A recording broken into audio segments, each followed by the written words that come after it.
दोस्तों स्वागत है मेरे YouTube चैनल ITI ऑनलाइन में।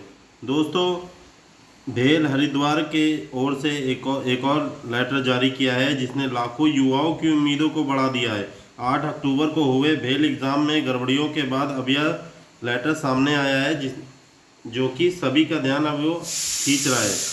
ये कि क्या वाकई एग्ज़ाम आपका रद्द हो जाएगा? तो आइए जानते हैं इसकी पूरी सच्चाई क्या है। तो दोस्तों सबसे पहले मैं आपको बता दूं कि जो लेटर जारी हुआ है तो वो national front of Indian trade union की तरफ से जारी किया गया है। जैसे पिछला लेटर मैंने पिछला वीडियो बनाया था जिसमें मैं बताया था BMS ने एक लेटर जारी किया था, वो भी हमारे भेल हरिद्वार यूनिट की तरफ से ही निकला था। वैसे ही एक और लेटर जारी किया है national front of Indian trade union की तरफ से।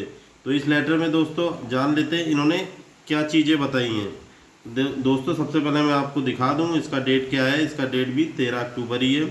इन्होंने जो लेटर जारी किया था उनमें देखिए, सेवा में श्रीमान निदेशक महोदय मानव संसाधन विभाग कॉर्पोरेट कार्यालय भेल श्रीफोर्ड नई दिल्ली द्वारा श्रीमान महाप्रबंधक महोदय भेल रानीपुर हरिद्वार, इनके द्वारा ये लेटर इन्होंने प्रकाशित किया था, लेटर को भेजा था। और इनका विषय दोस्तों क्या था? आर्टिजन भर्ती के लिए हुई परीक्षा में विसंगति के संबंध में। सेम वही चीज़, विसंगति इरेगुलरिटीज़ के बारे में BMS ने भी बताया था। वैसे ही ये अदर यूनियन है, इन्होंने भी वही चीज़ बताई। महोदय, हम आपको अवगत कराना चाहते हैं कि आर्टिजन पद के लिए 8 अक्टूबर 2025 को जो TCS टाटा कंसल्टेंसी सर्विस द्वारा परीक्षा कराई गई थी, जिसमें हरिद्वार तथा उनके आसपास के उम्मीदवारों को जिनका परीक्षा केंद्र रुड़की, मेरठ, दिल्ली, चंडीगढ़ तथा आसपास के शहरों में था, उन केंद्रों पर परीक्षा खत्म होने के बाद सभी परीक्षार्थियों को बाहर निकालने के बाद उन्हें अंदर बुलाकर कि आपको 15 मिनट का और समय दिया जा रहा है, जिसके लिए परीक्षार्थी को दोबारा परीक्षा के लिए बैठे, जिसमें कई परीक्षार्थियों के तो कंप्यूटर ही नहीं खुले। अब देखिए दोस्तों क्या हुआ था कि कई परीक्षार्थी ऐसे थे जिनके कंप्यूटर ही नहीं खुले दोस्तों, और उसी केंद्र पे कई अन्य थे जो एग्ज़ाम को दोबारा कर रहे थे, और बाकी जो कई परीक्षार्थियों के चयनित सबमिट यानी कि जो उन्होंने सेव किए थे क्वेश्चन वो सबमिट ही नहीं हुए। दोबारा कंप्यूटर ऑन होने पर कई तरह की परेशानियों का सामना करना पड़ा। जिन अभ्यर्थियों को बढ़ा हुआ समय नहीं मिला, उन परीक्षार्थियों को परीक्षा के प्रति संदेह उत्पन्न हो रहा है। अब जिनको नहीं दिया गया ये 15 मिनट, तो वो छात्र क्या करेंगे? जिससे परीक्षार्थियों में काफ़ी रोष है। आता आपसे अनुरोध है कि भेल हरिद्वार के आर्टिजन की भर्ती परीक्षा को निरस्त कर परीक्षा को दोबारा कराया जाए, जिससे सभी अभ्यर्थियों का परीक्षा के प्रति विश्वास बना रहे। तो दोस्तों यहाँ पे भी इन्होंने भी यही मांग रखी है कि एग्ज़ाम दोबारा कराया जाए।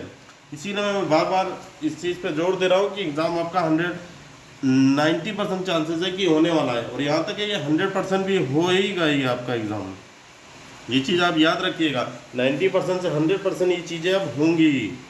अब आ जाते हैं दोस्तों यहाँ पे जो लेटर जारी किया गया है, इस पत्र में काफ़ी गड़बड़ियाँ सामने आई हैं।